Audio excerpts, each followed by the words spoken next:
नमस्कार दोस्तों। मंगल लक्ष्मी के आज के एपिसोड की शुरुआत होती है जब कुसुम बच्चों को पानी लाने भेजती है और चिंता बुआ और प्रतिमा से माफी मांगती है कि रसोई जल जाने की वजह से वो ढंग से स्वागत नहीं कर पाई। बुआ मौका पाते ही आदित्य को डांटती है कि उसने उनकी होने वाली बहू को गोद में उठाया। आदित्य मजबूती से जवाब देता है कि आग में मंगल खतरे में थी और जब तक कपिल नहीं आया तब तक वो उसे छोड़ नहीं सकता था।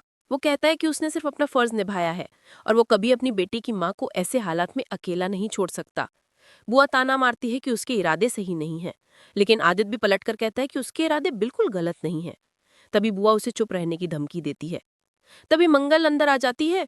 कुसुम आदित्य को शांत करने की कोशिश करती है, लेकिन आदित्य कहता है कि वो तो बस सच बोल रहा है। कुसुम जल्दी से बीच में आकर चिंता बुआ से माफी मांगती है और कहती है कि वो उसके बेटे को माफ कर दे। तभी उसकी नजर मंगल पर पड़ती है और वो सबको बताती है कि मंगल आ गई है। मंगल आदर से चिंता बुआ को बताती है कि आग लगना एक हादसा था और आदित्य ने उसकी जान बचाई, लेकिन चिंता बुआ उसे डांटकर चुप रहने को कह देती है। कुसुम हाथ जोड़कर बुआ से कहती है कि बच्चों को माफ कर दें और असली काम पर ध्यान दें। चिंता बुआ कहती हैं कि वो तो बस कपिल के घर वालों की तरफ से शादी का न्योता देने आई थी, जो अब पूरा हो गया।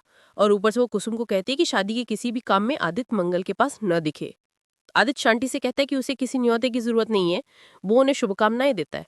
कुसुम माहौल हल्का करने के लिए आदित्य से कहती है कि अंदर से एक डिब्बा लेकर आए और बुआ से थोड़ी देर इंतजार करने को कहती है।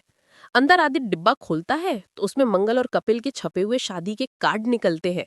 ये देखकर उसका दिल टूट जाता है। उधर लिपिका दादी और प्रतिमा को जूस देती है और कहती है कि उसने ये इसलिए बनाया क्योंकि रसोई जल चुकी है। चिंता बुआ लिपिका की तारीफ करती है। फिर मंगल की तरफ देखकर कहती है कि वो कितनी किस्मत वाली है कि दूसरी बार उसकी शादी इतने अमीर आदमी कपिल से हो रही है। मंगल गिरे से जवाब देती है कि असली किस्मत तो ये है कि उसे समझने वाला साथी मिला है। ये सुनकर डिब्बा लेकर लौट रहा आदित्य ठिठक जाता है और अंदर ही अंदर टूट जाता है। तभी अक्षत और ईशाना आ जाते हैं। वे आदित्य के हाथ में शादी का कार्ड देखकर सब समझ आते हैं और एक कार्ड चिंता बुआ को देकर जाते हैं। बुआ कार्ड ले लेती है और फिर चलने की तैयारी करती है। मंगल झुककर उनके पैर छूती है आशीर्वाद लेने के लिए, लेकिन बुआ उसे सख्ती से कहती है कि शादी से पहले वो कपिल से ना मिले और उनके घर भी ना आए। मंगल चुपचाप हामी घर लेती है। कुसुम और सुदेश ये सब देखकर दुखी हो जाते हैं। मंगल बिना कुछ कहे चुपचाप रसोई साफ करने चली जाती है। बाद में कुसुम सुदेश से अपनी चिंता साझा करती है। वो कहती है कि बुआ का बर्ताव मंगल के साथ अच्छा नहीं था और सोचती है कि क्या मंगल सचमुच खुश रह पाएगी। सुदेश उसे समझाता है कि कपिल और प्रतिमा दिल से अच्छे लोग हैं और एक दिन बुआ भी मंगल की अच्छाई देखकर बदल जाएगी। कुसुम अनमने मन से सिर हिला देती है। उधर कपिल के घर बुआ गुस्से में मंगल के परिवार की तरफ से दिया शादी का कार्ड फेंक देती है।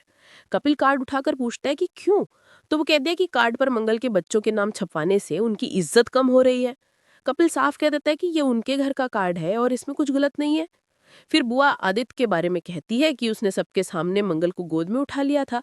इस पर शक होना लाजिमी है, लेकिन प्रतिमा बीच में आकर बताती है कि आदित्य ने तो मंगल की जान बचाई थी। ये सुनकर कपिल बेचैन हो जाता है और तुरंत बाहर निकल जाता है। आदित्य के घर पहुंचते ही मंगल हैरान रह जाती है। कपिल अचानक आ जाता है। मंगल उसे याद दिलाती है कि बुआ दादी ने शादी से पहले मिलने से मना किया था, लेकिन कपिल आदित्य का शुक्रिया अदा करता है कि उसने मंगल की जान बचाई। फिर वो मंगल के हाथ पर जली हुई जगह देखता है और पूछता है कि उसने उसे क्यों नहीं बताया। मंगल कहती है कि वो ठीक है और उससे इलाज की जरूरत नहीं। कपिल उसकी बात अनसुनी कर देता है और उसे हॉल में ले जाकर खुद ही उसके हाथ पर मरहम लगा देता है। वो कहता है कि जब डॉक्टर को नहीं दिखाया तो वही दवा ले आया है। ये सब देखकर आदित्य चुपचाप खड़ा रहता है। उसका मन भारी हो जाता है और कुसुम चुपके से उसके चेहरे पर चल रही तकलीफ देख लेती है। दोस्तों, आज कपिल और मंगल को एक साथ देखकर हमें बहुत अच्छा लग रहा है। दोस्तों, मुझे मंगल के साथ सिर्फ कपिल ही अच्छे लगते हैं, ना कि आदित्य। दोस्तों, आपको मंगल के साथ कौन अच्छा लगता है? आप हमें कमेंट बॉक्स में लिखकर जरूर बताएं और हमारे चैनल को सब्सक्राइब करना न भूलें। धन्यवाद।